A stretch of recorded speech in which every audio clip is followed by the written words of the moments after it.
300 children under the age of 15 in Canada are diagnosed with brain tumors every year. You know, if it keeps them happy. Can you, ouch. It's Three Stooges here. Can you go get his, dummy like this?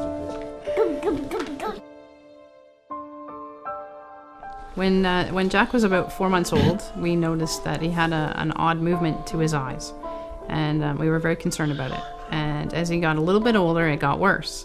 So when he was 6 months old, so 2 months later, we took him down to the ER and sick kids to have him looked at. We were very concerned, and he was looked at in the ER by a doctor there who sent him for an ultrasound, found something was there, wasn't sure, and then we were admitted. And 4 days later, he had an MRI.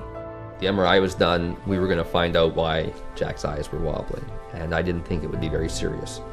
So I was basically starting to chill out, and there was a knock on the door, and a team of doctors came in and said that, well, your son has a brain tumor, basically. And man, I'll never forget those words.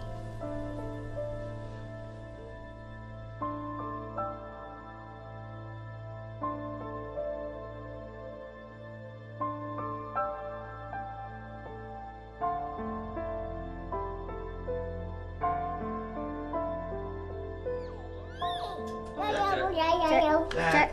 Hi.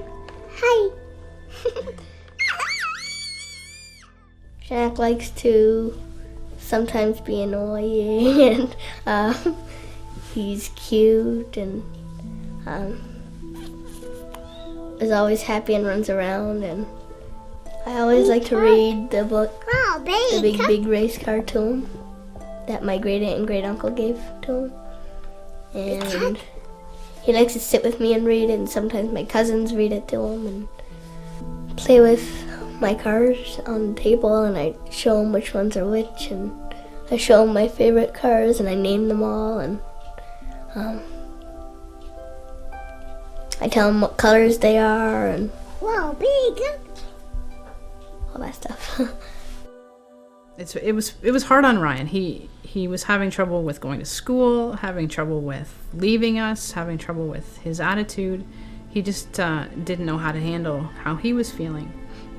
Fortunately, he's an amazing boy, and he's come through this really, really well. He's an excellent big brother.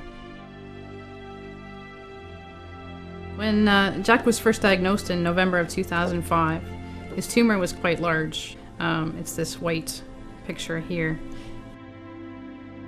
So 14 months he was on chemotherapy at Sick Kids. At the end of chemotherapy, the tumor had shrunk. December 2007, Jack's MRI showed the tumor to be this size. We don't have a cure right now, but we're hoping with funding from Meagan's Walk and other sources out there that research will be done and we will one day find a cure. Well, Meagan's Walk funding has enabled us to purchase a lot of equipment, many of the pieces of equipment that you would see, for example, in this laboratory environment these past 5 years, the reagents, the supplies, which are very costly and expensive. The funding for Meagan's Walk helps us to purchase salaries for students, postdoctoral fellows, for research associates are all helped through Meagan's Walk. And finally, pilot projects that normally wouldn't be funded by the government agencies because not enough preliminary data are available to fund pilot projects. These projects then lead to new discoveries that can then be funded through the government agencies over time. So Meagan's Walk is pivotal for us to achieve all of our goals through the acquisition of these reagents and supplies and equipment, and also by funding personal or the human effort. Meagan's Walk, our Hug on Mother's Day, is our signature event. There are many other initiatives throughout the calendar year that help us spread the message behind Meagan's Walk. We have our gala event at the Liberty Grand. We have our golf tournament at Hockley Valley. We have our crane ceremony at Sick Kids Hospital, and there are many community and school and business events, such as our theater night, a music concert, swim-a-thon, dress-down days, lemonade stands. The list goes on of many wonderful opportunities that we do in the community to share our message. I'd like to thank all of the volunteers who work with me and the wonderful sponsors. It's because of all of you that we're able to direct 100% of our donations to brain tumor research at Sick Kids. I hope there's a day when I can sit down with a family, with a child who's newly diagnosed with a brain tumor, and the surgery is undertaken, the diagnosis of malignant brain tumor is given to the family, and we can sit there together and smile at each other because we can say, okay, now we have the research, we know what this tumor is, we know how to take care of it, and we can fix the problem. My wish is that one day we can have less children die of brain tumors, less children die of cancer, and less families have to suffer. And every day, Meagan's mom prays that Meagan has some idea of the difference she's already made and the thousands of lives she's touched.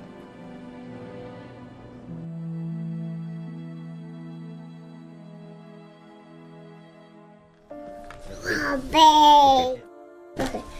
This is my baby brother Jack, and if I had one wish, I'd wish that he would get better and not have a brain tumor.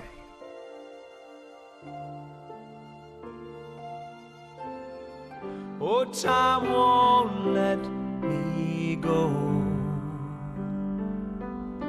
and every night I know that you could pull me through. You could always pull me through. Even when I'm lying here, drowning in my blues, you take the sting out of the rain and bring the sun back up again. And you can always pull me through. Always stood outside together and we laughed like ancient friends. Then we lay down in a field just where the road begins and ends. Well, I see you in the mirror and I watch you from afar. My friends all think I'm crazy, but I know the way things are. Outside I hear voices underneath the moon, but I'm grateful for whatever breaks the silence of this room. Oh, time won't let me go, and every night I know that you could pull me through. You could always pull me through. Even when I'm lying here, drowning in my blues, you take the sting out of the rain and bring the sun back up again. And darling, you could always